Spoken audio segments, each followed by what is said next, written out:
Right now, 15 total Colts are on the COVID-19 list. Yeah, that includes Colts quarterback Carson Wentz. Now, some of those players on the list, they are vaccinated and could return in the next few days. So there's the good news. Now, as for Wentz, he could be back soon, too. He just has to stay asymptomatic and pass other testing rubrics determined by the league.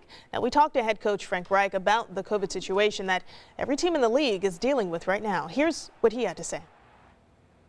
This is what we prepare for, for hitting adversity like this, things you don't expect. But this is probably in the category of something that we could expect, and that it would just be a matter of time before it was going to hit us. So we just need to continue to focus at a very high level. Can't allow this to be a distraction, understand how important it is, and let's just stay focused on what we have to do. Well, now all eyes will be on the list of players for Sunday's matchup against Oakland to see if Wentz will be able to take the field.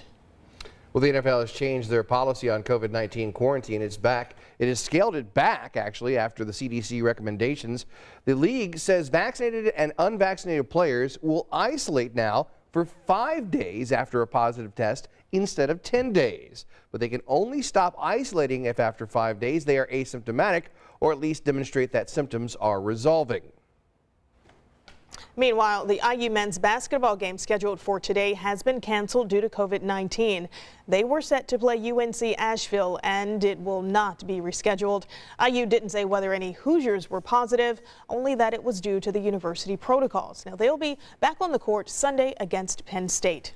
And today we are getting an update from state health leaders on COVID cases here in Indiana. Yeah, that news conference starts at 2:30 this afternoon. We're going to be there covering it. And we'll bring you updates right here on 13 News at 5 and 6 o'clock tonight. Locally, hospitals are warning that beds are filling up pretty quickly. It's the same story across the country.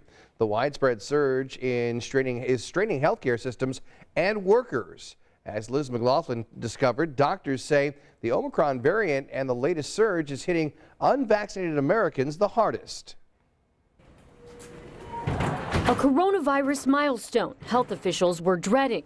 The U.S. now surpassing its record for daily coronavirus cases, topping 267,000. The unprecedented numbers come as officials cut the recommended isolation time for those who test positive from 10 days to 5 if they're asymptomatic and wear a mask. Unlike before, our staff was not as easily infected like now.